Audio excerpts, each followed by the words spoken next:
आज हम बात करेंगे UP PCL and UP RBNL TG two के फर्स्ट चैप्टर व्यवसाय सुरक्षा एवं स्वास्थ्य के बारे में। तो इसका पहला प्रश्न है, मानव शरीर से गुजरने वाली धारा का परिमाण यदि निम्नलिखित हो तब आघात की अनुभूति नहीं होगी। इसका ऑप्शन ए सही है, 1 मिली एम्पियर से कम। और मानव शरीर का प्रतिरोध लगभग 1000 ओम होता है। अगला प्रश्न है, मानव शरीर पर बिजली के झटके का जोर निम्नलिखित पर निर्भर करता है। तो इसका ऑप्शन ए सही है, लाइन वोल्टेज पर। अगला प्रश्न है, निम्नलिखित में से कौन सी हानियां हैं जो किसी व्यक्ति को बिजली के झटके लगने से हो सकती हैं। इसका ऑप्शन डी सही है, उपयुक्त सभी।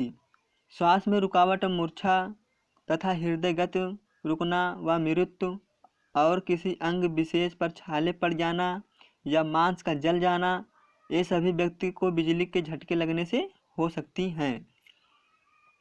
अगला प्रश्न है, इलेक्ट्रिक फायर के मामले में निम्नलिखित का प्रयोग आग बुझाने के लिए किया जा सकता है। इसका ऑप्शन सी सही है, सूखा बालू का प्रयोग।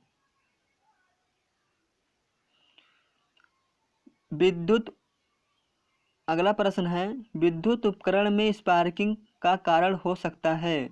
इसका ऑप्शन ए सही है, ढीला कनेक्शन। अगला प्रश्न है, सूचनात्मक चिन्ह का प्रदर्शित रंग होता है। यह यूपी आरबीएनएल टीजी2 में पूछा गया था 2015 में। तो इसका ऑप्शन सी सही है, हरा होता है। अगला प्रश्न है, विद्युत से उत्पन्न आग के कारण इनमें से कौन से अग्निशमक प्रयोग नहीं किए जाने चाहिए। तो इसमें इसका ऑप्शन बी सही है, झाग प्रकार के। आईएसओ का तात्पर्य है इंडियन स्टैंडर्ड ऑर्गेनाइजेशन।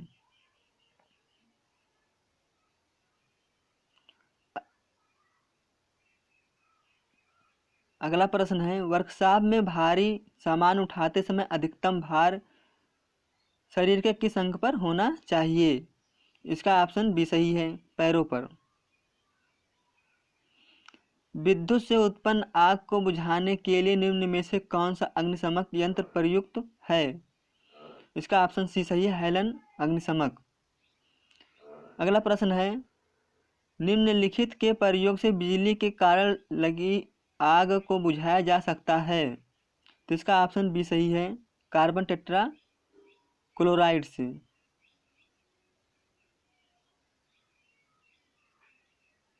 अगला प्रश्न है, निम्नलिखित में से सुरक्षा का कौन सा प्रकार व्यवसायिक सुरक्षा नहीं है। तो इसमें से रोड सेफ्टी यानी सड़क सुरक्षा व्यवसायिक सुरक्षा नहीं है। इसका ऑप्शन डी सही है।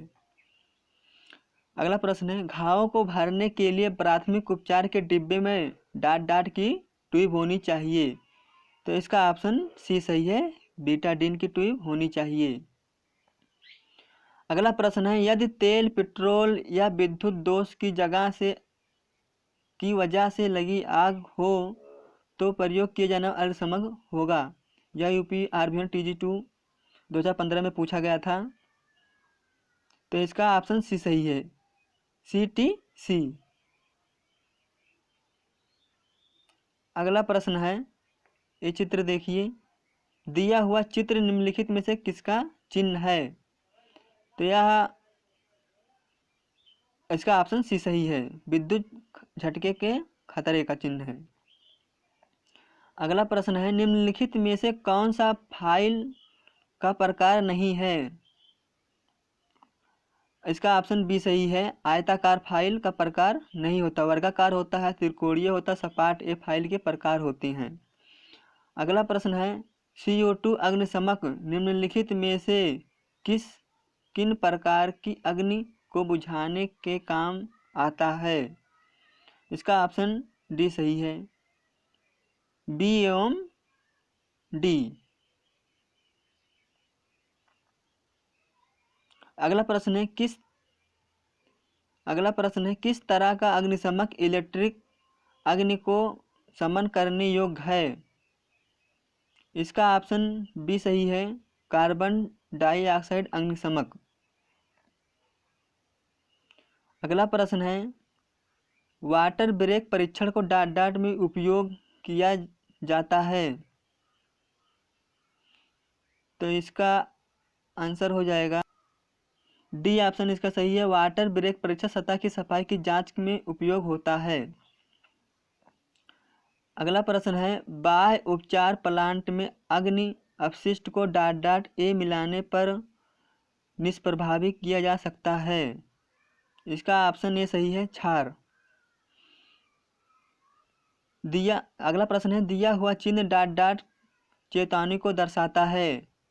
तो इसका आंसर हो जाएगा सी, लेजर बीम की चेतावनी को दर्शाता है।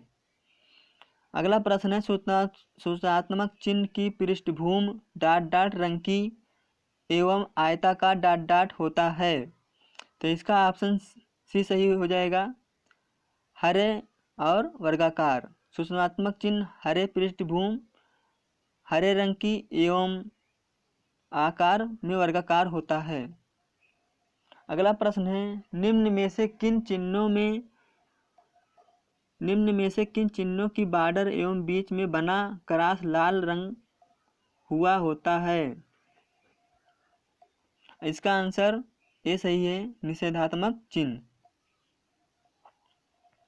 अगला प्रश्न है, विद्युत झटके के पश्चात कृत्रिम श्वास की निम्न में से किस विधि में रोगी की छाती पर बल जमीन पर लिटाया जाता है? तो इसका ऑप्शन ए सही है, सैपर विधि में।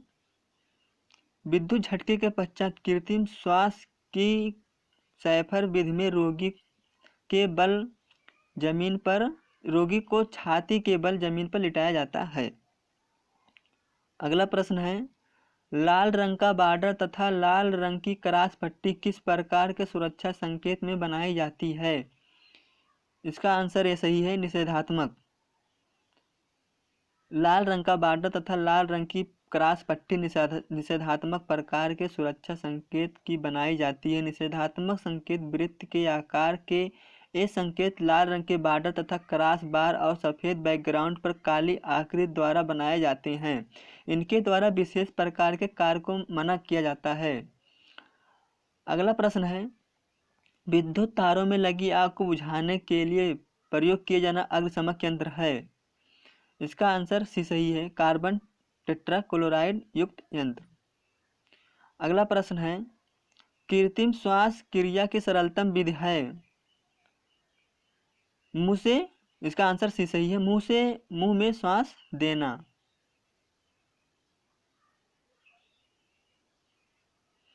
अगला प्रश्न है, विद्युत संपर्क में आए व्यक्ति को छुड़ाने के लिए?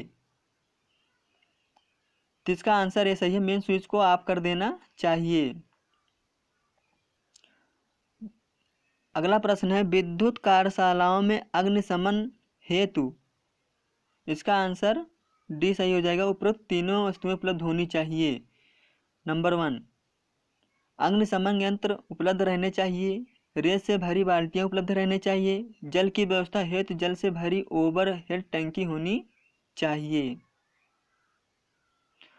अगला प्रश्न है, विद्युत उपकरणों और ऐसे आग वाले प्रतिष्ठानों में किस प्रकार के अग्निशमक यंत्र का प्रयोग करते हैं?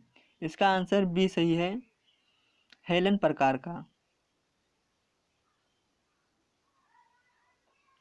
विद्युत झटके और ऐसे आग वाले प्रतिष्ठानों में हेलन प्रकार का अग्निशमक यंत्र प्रयोग करते हैं। हेलन प्रकार का अग्निशमक यंत्र विद्युत उपकरण तथा आग लगने वाले प्रतिष्ठानों के लिए उपयोग किया जाता है। अग्निशमक यंत्र मुख्यतः 4 प्रकार के होते हैं: सोडा एसिड अग्निशमक, फोम अग्निशमक, कार्बन डाइऑक्साइड, कार्बन टेट्राक्लोराइड अग्निशमक यंत्र। अगला प्रश्न है,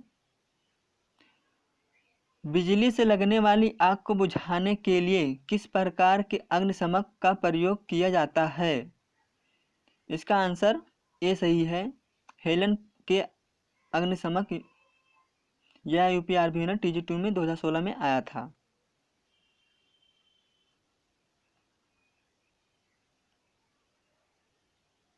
लाल रंग का बॉर्डर कुछ इम्पॉर्टेंट एग्जाम पॉइंटर के व्यू से बहुत इम्पॉर्टेंट है।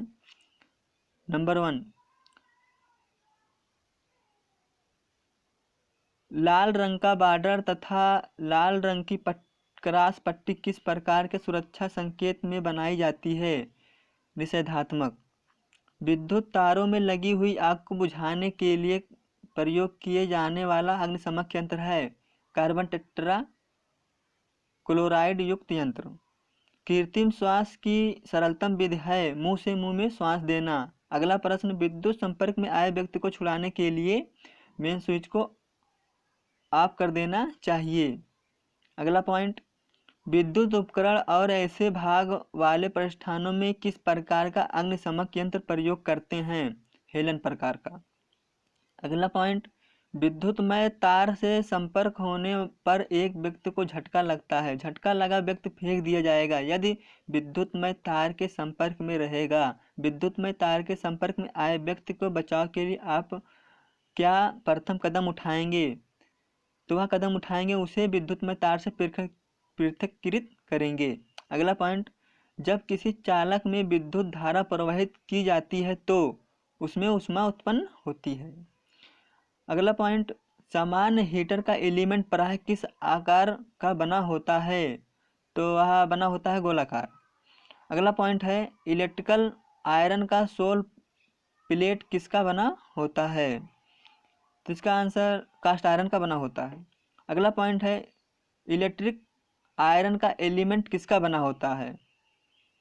तो रिबन नाइक्रोम का बना होता है। लकड़ी का अगला पॉइंट है, लकड़ी या प्लास्टिक का कौन बना होता है?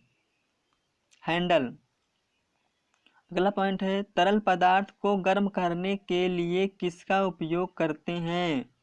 इलेक्ट्रिक केतली का। अगला पॉइंट है, सोल्डरिंग आयरन के दो एलिमेंट को कैसे जोड़ा जाता है? सीरीज द्वारा।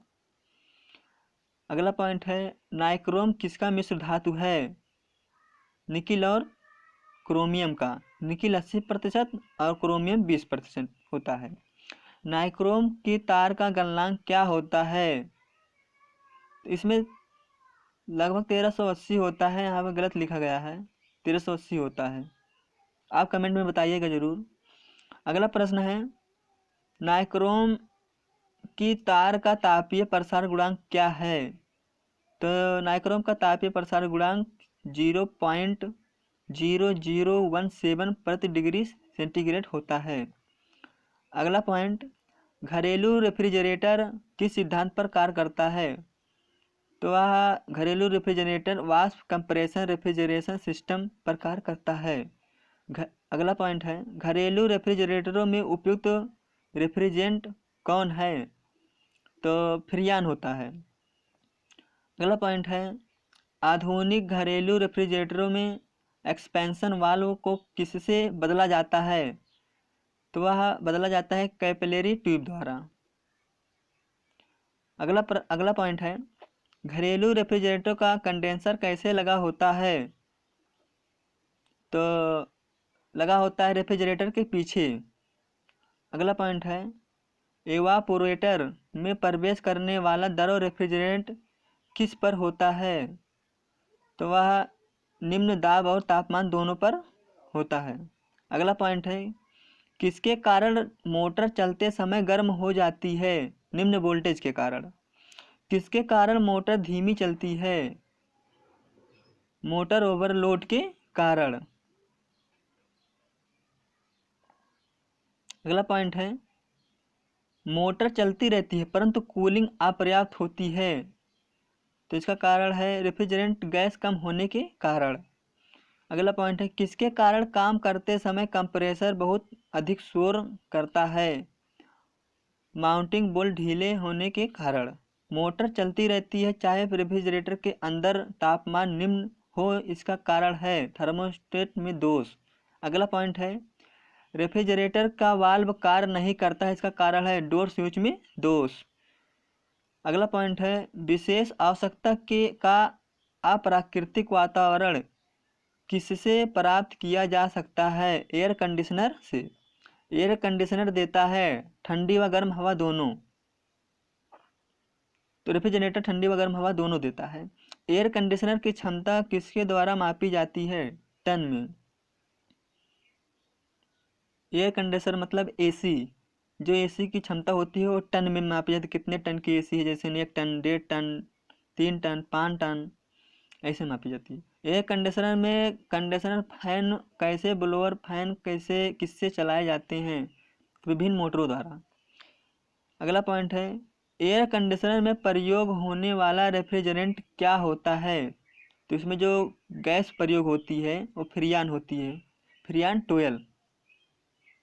एयर कंडीशनर पर लगा सेंट्रीफ्यूगल ब्लोअर कूलर के आंतरिक भाग से वायु को खींचता है।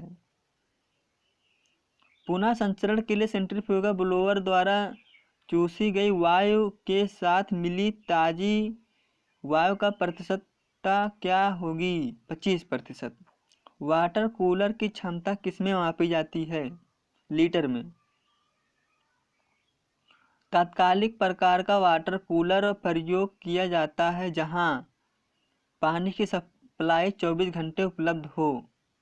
स्टोरेज टाइप के वाटर कूलर में इवापोरेटर कॉइल किसमें रखी जाती है? स्टोरेज टैंक के चारों ओर। वाटर कूलर, अगला पॉइंट है, वाटर कूलर में प्रयुक्त रेफ्रिजरेटर क्या होता है? Methyl chloride. अगला पॉइंट है, स्टोरेज टाइप वाटर कूलर में पानी को ठंडा करने के लिए तात्कालिक टाइप वाटर कूलर की तुलना में समय लेता है अधिक। तो हाँ दोस्तों, आज तक यहीं तक।